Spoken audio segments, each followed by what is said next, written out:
جمعية الدعوة والإرشاد وتوعية الجاليات بمحافظة بدر.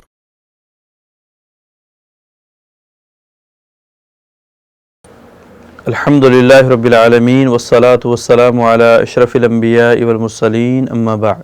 محترم سامعین و ناظرین، اللہ تعالیٰ نے انسان کے اوپر بے شمار نعمتوں کا نزول کیا، اور ان نعمتوں میں سے ایک بہت بڑی نعمت زبان اور اس کے اندر قوت گویائی ہے، یعنی زبان کا ملنا اور پھر زبان کے ذریعے بات چیت کرنا، یہ اللہ تعالیٰ کی بہت بڑی نعمت ہے۔ اور اللہ تعالیٰ نے اس کا تذکرہ بطور احسان اور نعمت کے قرآن مجید کے اندر یوں فرمایا، أَلَمْ نَجْعَلْ لَهُ عَيْنَيْنِ وَلِسَانًا وَشَفَتَيْنِ، کیا انسان، کیا ہم نے آپ کو دو آنکھیں، ایک زبان اور دو ہونٹ نہیں دیے؟ اور پھر اللہ تعالیٰ نے اس نعمت کی پاسداری کرنے کا حکم دیا، یا ایھا الذین آمنوا اتقوا اللہ وقولوا قولا سدیدا یصلح لکم اعمالکم ویغفر لکم ذنوبکم، کیا انسان، ہم نے آپ کو زبان بہت بڑی نعمت عطا کی ہے، لہذا اس کو صحیح استعمال کرنا ہے، اس کے ذریعے سچی سچی، صاف شفاف اور اس کے ذریعے حق پہ مبنی گفتگو کرنی ہے۔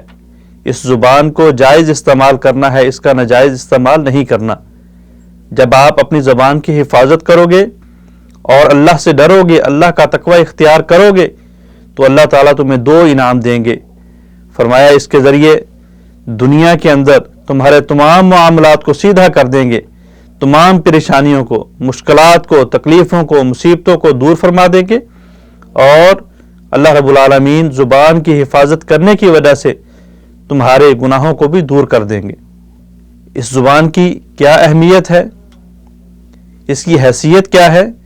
آقا علیہ الصلوۃ والسلام نے فرمایا، جب انسان صبح کرتا ہے تو انسان کے سارے اعضاء عاجزانہ ریکویسٹ کرتے ہیں، درخواست کرتے ہیں اس زبان کے آگے کہ اے زبان، تو سیدھی رہنا، تو سلامت رہنا، تو اپنے آپ کو سیدھا رکھنا، اگر تو سیدھی رہی تو ہم سیدھا رہیں گے، اور اگر تو بگڑ گئی تو سارا دن ہم بگڑے رہیں گے۔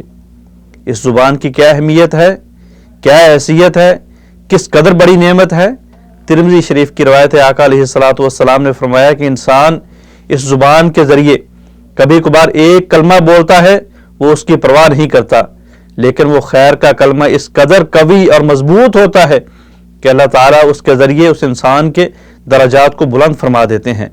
اور کبھی کبھار اس زبان کے ذریعے انسان ایسا کلمہ بول جاتا ہے جس کی اس کو پرواہ نہیں ہوتی، پرواہ نہیں کرتا، لیکن وہ اللہ کو اس قدر ناراض کرنے والا ہوتا ہے کہ اللہ رب العالمین اس کے ذریعے اس انسان کو جہنم میں پھینک دیتے ہیں، جہنم اس کا ٹھکانہ بنا دیتے ہیں۔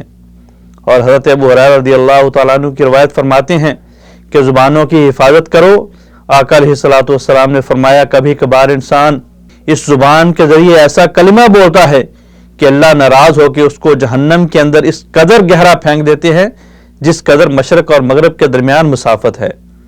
حضرت عبداللہ بن مسعود رضی اللہ تعالیٰ عنہ اپنی زبان کو پکڑ کے کہا کرتے تھے کہ اے زبان، صحیح رہ، سلامت رہ، جب صحیح اور سلامت رہے گی تو غنیمتیں پائے گی، بھلائیاں پائے گی، اور اگر تو بگڑ گئی تو پھر تو خیر سے محروم کر دی جائے گی، پھر تیری وجہ سے بلائیں ہی بلائیں، مصیبتیں ہی مصیبتیں آنے والی ہیں۔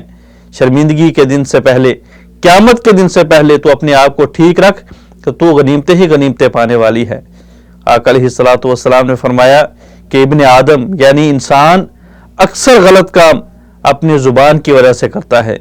اللہ تعالی ہمیں اپنی زبانوں کی حفاظت کرنے کی توفیق عطا فرمائے۔ السلام علیکم ورحمۃ اللہ وبرکاتہ۔